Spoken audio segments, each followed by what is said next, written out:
ସେଦିନ ବସ୍ ଷ୍ଟପ୍ରେ ତାକୁ ଅପେକ୍ଷା କରିଥିଲି। ସମୟ ଗଡ଼ି ଚାଲିଥିଲା। ଆସିବାକୁ କଥା ଦେଇଥିବା ମଣିଷଟାକୁ ଅପେକ୍ଷା କରି କରି ରାତି ହୋଇଯାଇଥିଲା।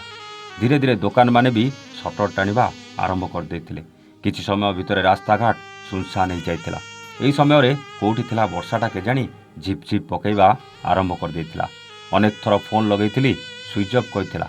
ତଥାପି ତା ଉପରେ ଭରସା ଥିଲା ସେ ଆସିବ ବୋଲି। କିନ୍ତୁ ନା ସେ ଆସିଲା ନା କଲ୍ କରି କିଛି ଜଣେଇଲା।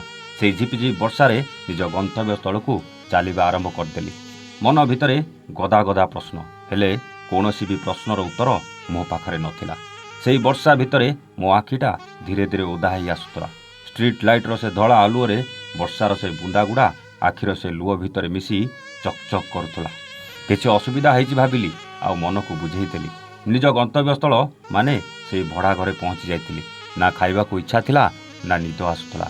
ତାରି ଭିତରେ କଡ଼ ଲେଉଟାଉ ଲେଉଟାଉ କେତେବେଳେ ସକାଳ ହୋଇଯାଇଥିଲା। କିଛି କାଉଙ୍କ କା କା ଶବ୍ଦରେ ନିଦଟା ଭାଙ୍ଗି ଯାଇଥିଲା। ଫୋନ୍ ଲଗେଇ ଚାଲିଲି, କିନ୍ତୁ ସେଇ ଗୋଟେ କଥା ଶୁଣିବାକୁ ମିଳିଥିଲା, ଆପଣ କଲ୍ କରୁଥିବା ନମ୍ବରଟା ସୁଇଚ୍ ଅଫ୍ ଅଛି। ସତରେ କ'ଣ ଏତେ ବଡ଼ ଅସୁବିଧା ହେଇଥିଲା? ମୋତେ ଥରେ କଲ୍ କରି କହିପାରିଲାନି।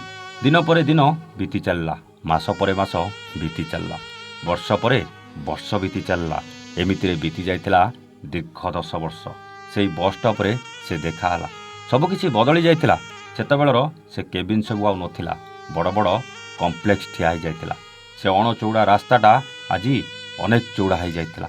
ଏ ସହରର ରୂପରେଖ ଯେମିତି ସବୁକିଛି ବଦଳି ଯାଇଥିଲା, ସେ ବି ସେମିତି ବହୁତ ବଦଳି ଯାଇଥିଲା।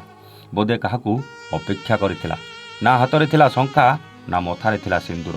ମନେ ମନେ ଭାବିଲି, ଯିବି ତାକୁ ପଚାରିବି, ସେଦିନ କାହିଁକି ମୋ ସହିତ ଛଳନା କଲା। ମୁଁ ରାଗ ତମତମ ହେଇ ତା ପାଖରେ ପହଞ୍ଚିଥିଲି। ହେଲେ ସେ ମୋତେ ଦେଖି ଖୁସି ହେଇଯାଇଥିଲା। ସେଇ ମିଛ ଖୁସି ଭିତରେ ବି ତା ଦୁଃଖ ଗୁଡ଼ା ପୁରା ବାରି ହେଉଥିଲା। ମୁଁ ତାକୁ ଭଲ ଭାବରେ ଚିହ୍ନିଥିଲି, ଭଲ ଭାବରେ ଜାଣିଥିଲି। ଆମ ସମ୍ପର୍କ 5 ବର୍ଷର ପ୍ରେମ ସମ୍ପର୍କ ଥିଲା।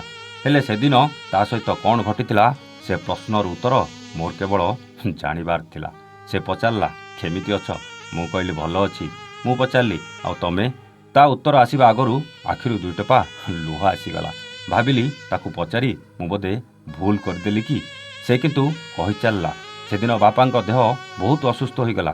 ଶୁଣିଲା ପରେ ମୁଁ ସିଧା ହସ୍ପିଟାଲ ଗଲି। ତମକୁ କଲ୍ କରିବା ପୂର୍ବରୁ ମୋବାଇଲଟା ସୁଇଚ୍ ଅଫ୍ ହୋଇଗଲା। ହସ୍ପିଟାଲ ବେଡ୍ରେ ବାପା ଜୀବନ ମରଣ ସହିତ ସଂଗ୍ରାମ କରୁଥିଲେ। ପାଖରେ ବସିଥିଲା ମା, ଆଉ ପାଖ ଚୌକିରେ ବସିଥିଲେ ସଂଗ୍ରାମ। ସଂଗ୍ରାମ ବାପାଙ୍କ ଅଫିସରେ ଜୁନିୟର ଥିଲେ। ବାପା ମୋ ହାତଟା ସଂଗ୍ରାମ ହାତରେ ଛନ୍ଦି ଦେଇ କହିଲେ, ଆଜିଠୁ ମୋ ଝିଅ ତମକୁ ଲାଗିଲା। ମୁଁ ଜାଣିନଥିଲି ସଂଗ୍ରାମ ମୋତେ ପସନ୍ଦ କରନ୍ତି ବୋଲି। ଆଉ ଏ ବିଷୟରେ ବାପା ସବୁ ଜାଣି ମୋତେ ତାଙ୍କ ସହ ବାହାଘର କରିବାକୁ ମନେ ମନେ ସ୍ଥିର କରିସାରିଛନ୍ତି ବୋଲି। ହଠାତ୍ ଏମିତି ମୋ ସାମ୍ନାରେ ହୋଇଗଲା, ମୋର କିଛି ଉତ୍ତର ନଥିଲା। ଭାବିଲି ବାପା ସୁସ୍ଥ ହେଲେ ତାଙ୍କୁ ଆମ ପ୍ରେମ ବିଷୟରେ କହିଦେଇ ବୋଲି। ହେଲେ ରାତି ପାଇଲା ବେଳକୁ ବାପା ଏ ଦୁନିଆ ଛାଡ଼ି ହାରଫାରିକୁ ଚାଲିଗଲେ। ବାପାଙ୍କର ଶେଷ କଥା ରଖିବାକୁ ଯାଇ ମୁଁ ସବୁକିଛି ସାକ୍ରିଫାଇସ୍ କରିଥିଲି। ଯନ୍ତ୍ରଣାରେ ଛାତିଟା ଫାଟି ଯାଉଥିଲା। ଆଉ ଫୋନ୍ ଅନ୍ କରି ତମ ସହିତ କଥା ହେବାକୁ ମୋର ସାହସ ନଥିଲା। କ'ଣ କହିଥାନ୍ତି ତମକୁ, ମୋତେ ଭୁଲିଯାଅ। ପାରିଲିନି। ସବୁ ଦୁଃଖ ଯନ୍ତ୍ରଣାକୁ ସହି ନୂଆ ରାସ୍ତାରେ ପାଦ ଦେଲି। ହେଲେ ସେ ଖୁସିଟା ବି ମୋ ଭାଗ୍ୟରେ ନଥିଲା। ବାହାଘର 2 ବର୍ଷ ପରେ ପୁଅଟେ ଜନ୍ମ ହେଲା।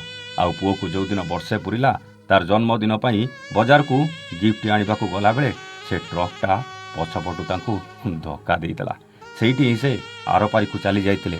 ସେଦିନ ମୁଁ କାନ୍ଦି ନଥିଲି, ଖାଲି ନୀରବ ହେଇ ଦୁଃଖ ଗୁଡ଼ାକୁ ନିଜ ଆଖିରେ ଦେଖି ଚାଲିଥିଲି। ଆଉ ଛାତି ଭିତରେ ଥିବା ସେ ହୃଦୟ ଭିତରେ ଅନୁଭବ କରି ଚାଲିଥିଲି। ଆଜିକୁ ସେ ଯିବାର 7 ବର୍ଷ ବିତିଗଲାଣି। ତାଙ୍କ ଇନ୍ସୁରାନ୍ସ ପଇସା ପାଇଁ ବାରମ୍ବାର କୋର୍ଟକୁ ଦୌଡ଼ୁଛି। ସବୁ ପରେ ବି ଛୁଆଟାକୁ ତ ମଣିଷ କରିବାର ଅଛି। ଏକଥା କହିଲା ବେଳେ ତା ଆଖିର ଲୁହ ଯେମିତି ବନ୍ଦ ହେଉନଥିଲା। କିଛି ସମୟ ପାଇଁ ଆମେ ଚୁପ୍ ହୋଇଯାଇଥିଲୁ। ଆଉ ସେ ପୁଣି ପଚାରିଲା, ତମେ ଏବେ କ'ଣ କରୁଛ? ଆଉ ପିଲାମାନେ କ'ଣ କରୁଛନ୍ତି? ମୁଁ କହିଲି, ପିଲାମାନେ କୁଆଡ଼ୁ ଆସିବେ? ଆଜି ବି ସେମିତି ତମ ଫେରିବା ବାଟକୁ ଅପେକ୍ଷା କରିଛି। ତମକୁ ତ ପାଇଗଲି, ହେଲେ ଏମିତି ପରିସ୍ଥିତିରେ ତମେ ମିଳିବ କେବେ ମୁଁ ସ୍ୱପ୍ନରେ ବି ଭାବିନଥିଲି। ମୁଁ ଏବେ ଏଇ କୋର୍ଟରେ ଚାକିରି କରୁଛି, ଆଉ ସବୁଦିନ ତମକୁ ଅପେକ୍ଷା କରୁଛି। ଗୋଟେ କଥା କହିବି ରଖିବ, ମୁଁ ତୁମକୁ ପୁଣି ଥରେ ବିଧବାରୁ ସଧବା କରିବାକୁ ଚାହେଁ। ତମ ମଥାରେ ସିନ୍ଦୁର ଆଉ ହାତରେ ଶଙ୍ଖା ଦେଇ ତମକୁ ନିଜର କରିବାକୁ ଚାହେଁ। ଯଦି ତମେ ହଁ କହିବ, ଆଉ ଯଦି ତମେ ହଁ କହିଲ, ମୁଁ ଜାଣିବି ମୋ ସ୍ୱପ୍ନଟା ସତ ହୋଇଛି ଆଉ ଅପେକ୍ଷାର ଫଳଟା ବି ଆଜି ସଫଳ ହେଇଛି। କ'ଣ କହୁଛ? ସେ ମୁରିକି ହସିଦେଲା ଆଉ ମୁଁ ସେଇ ମୁରିକି ହସକୁ ତାର ହଁ ବୋଲି ଭାବି ତା ସହିତ ସେଇ ପୁରୁଣା ସମ୍ପର୍କ ଭିତରେ ନୂଆ ଏକ ଅଧ୍ୟାୟ ଯୋଡ଼ି ଫର୍ଦ୍ଦ ପରେ ଫର୍ଦ୍ଦ ଉଲଟେଇ ଚାଲିଲି। ଏବେ ଆମେ ବେଶ୍ ଖୁସି ଅଛୁ। ଆମ ପୁଅ ମ୍ୟାଟ୍ରିକ୍ ପଢ଼ିଲାଣି ଆଉ ଆମ ଝିଅ ପଞ୍ଚମ ଶ୍ରେଣୀରେ ପଢ଼ିଲାଣି। ବେଶ୍ ହସ ଖୁସିରେ ଚାଲିଛି ଆମ ସଂସାର ଗାଡ଼ିଟା। ଭାଇ, ଏ ହେଉଛି ଆମ ପ୍ରେମ କାହାଣୀ। ଆପଣଙ୍କ କଣ୍ଠରେ ଗୋଟେ କାହାଣୀ କରିବନି? ମୁଁ କହିଲି ଆପଣଙ୍କର କିଛି ଫଟୋ ଦିଅନ୍ତୁ ଆଉ ନାଁ କୁହନ୍ତୁ। ସେ କିନ୍ତୁ ମନା କଲେ। ଅନେକ ଭାବିଲି ଆଉ କାହାଣୀଟି ଲେଖିବାକୁ ଇଚ୍ଛା ହେଲା, ଲେଖିଦେଲି। ଆପଣଙ୍କୁ କେମିତି ଲାଗିଲା କମେଣ୍ଟ କରି ନିଶ୍ଚିତ ଜଣାଇବେ।